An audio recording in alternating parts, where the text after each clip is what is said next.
What's going on, people? We are Tottenham TV. Welcome back to another episode of the 5 Takeaways, where we're going to take a look at the 1-0 win against Crystal Palace and see what 5 things we can take away from the game. And starting off with number 1, and that is defensive solidity.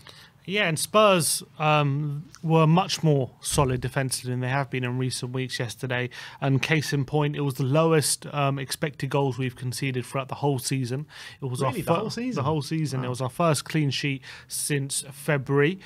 We only conceded 2 shots on target throughout the whole 90 minutes as well. And those were pretty easy saves from Olise and Decore. So he did shake things up defensively, Ryan Mason. It definitely worked because we conceded the lowest quality opportunities throughout the whole year. I know, and maybe listening to fans should be more in order, because how long have we been saying, get Dyer out the team, get Emerson at right centre-back?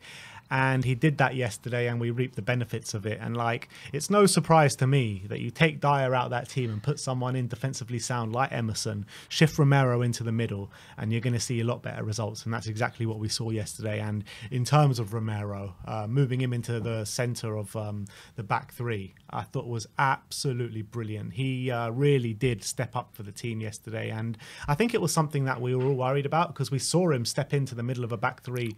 I think it was... We'll get into Romero. Okay. I'm not allowed to speak to Romero. We'll move on. Let's move on to number 2. And let's talk about Porro providing. Yeah, and I thought Porro, again, had a pretty good attacking display yesterday. I think the numbers, again, speak for themselves. 4 key passes throughout the day, which is more than anyone else on the pitch. Did get that 1 assist, completed 4 successful crosses as well, more than anyone else on the pitch. And he was on set pieces looking really dangerous. And I think, again, he's starting to rack up quite a significant, quite a decent amount of goal contributions, considering the short amount of time he's been here. So I'm starting to really like what Porro is providing going forward, and it's starting to, hopefully, it will start to outweigh the defensive deficiencies that are still there. Yeah, absolutely. And yeah, look, the defensive deficiencies are still there from Pedro Porro, but again, no surprise that it hurts us a lot less if you have a competent defence behind him. And that's exactly what we saw yesterday.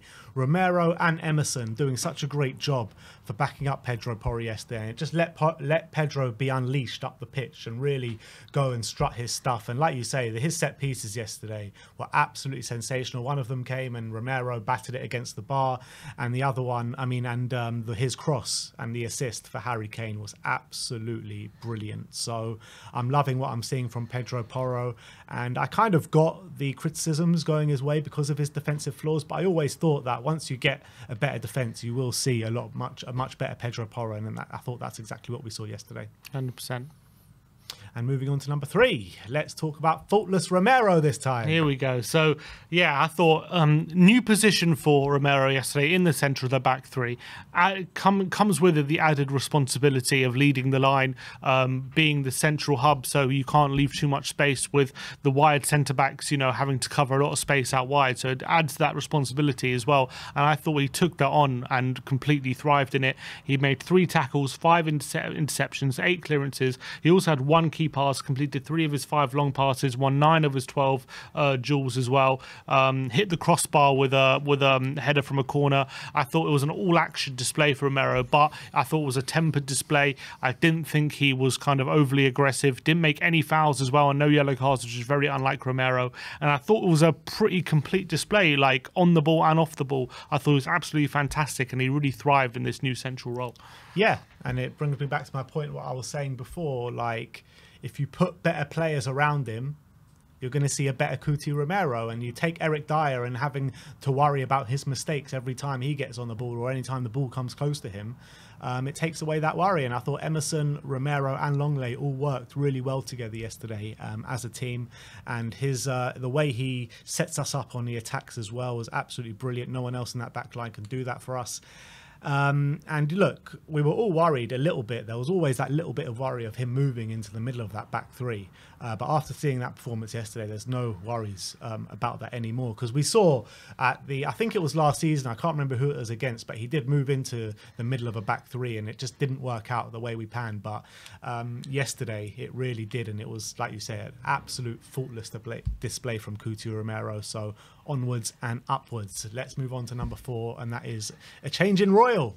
Yeah, not just King Charles is changing this weekend, but Emerson found a new position in the right centre-back slot, and I thought he really thrived in it. I think Mason made the change of having him in that role. It's a role that a lot of fans have been thinking he can play throughout the season, and Mason finally brought him into that role once he's come back from injury. And I thought playing in that role, he has a really good balance between being in the wide positions, dealing with wingers, and as well being in the box, able to cut out crosses and with his superior aerial ability. And I think his pace and his strength allowed Porro a bit more freedom to get forward as well, without the worry or responsibility of having to always get back in position in case Emerson is exposed. He's a very good one-on-one defender. And I thought it was a really promising start to what is essentially an experiment at this moment in time, but I thought it was a really promising start to it, and hopefully we'll see more of him in this position, and I think he looked really good. Exactly. It wasn't the only royal coronation yesterday. We saw a coronation at right centre-back for Emerson Royal yesterday, and I thought he was brilliant. Really is. And it's what we've, as a fan base, have pretty much been saying all season, to be honest. Like, all the attributes this guy is showing, there is no reason why he couldn't play at right centre-back. And I don't see how Antonio Conte didn't see that, to be honest, with the defensive manager that he is.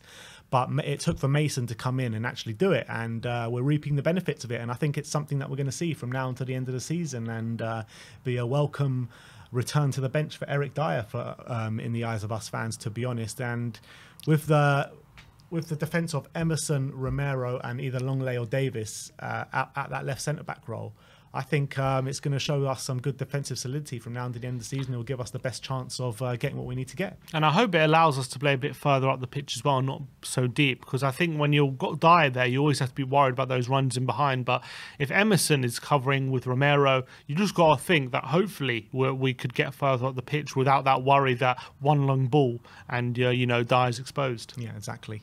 But let's move on to the fifth and final takeaway, and that is more records for Harry Kane. Yeah, and he might only have got one goal yesterday, but it seemed to tumble many, many records. He became the outright second highest ever goal scorer in the Premier League. He's now most ever headed goals in a Premier League season, now scoring 10. First ever player to score 100 Premier League goals away from home and at home. It's just astonishing the level of records this guy is breaking week in, week out. It was a quiet display. It was a good. He obviously was heavily involved with the goal, and it was a good goal he scored with the header. And obviously, it was the match winner. Where would we be without him as well? I think it was his third season. He got 25 plus, or third or fourth season. He's got 25 plus goals as well now. He shows no sign of slowing down. We need to make sure we have this guy for next season, because it's going to be so hard to replace that level of goal scoring output. But more records for Harry Kane, and we pretty much feel like we say it every week with his record breaking. Yep, no one scored more 25 plus goal season than this man. It's absolutely astonishing. Not bad for a one season wonder, eh? And even so, like, he didn't even have a great performance yesterday, and we're talking about breaking all these records. It's absolutely astonishing. This guy just just keeps breaking records year in, year out, and it ain't going to stop now. Even if he does leave Tottenham, it ain't going to stop, because it's just going to keep going, keep going, keep going. And you're probably looking into the future. In 2 years' time, you're probably looking at the highest ever Premier League goal scorer. So, I mean, from where he's come from to where he is now, it's just unbelievable, to be honest. And when he broke into that Spurs team back however many years ago it was, 9 years ago, whatever it was, you would never in your wildest dreams thought he could get to where he is now. And that just goes to show how much hard work can actually pay off. Harry Kane is the prime example, the prime role model for any young footballer trying to make it in the game. So there you have it, more records broken for Harry Kane. But that is our 5 takeaways from the 1-0 win against Crystal Palace yesterday. If you like our takeaways, let us know in the comment section below. If we've missed anything out, let us know in the comment section below as well. Like, subscribe and comment, and as always,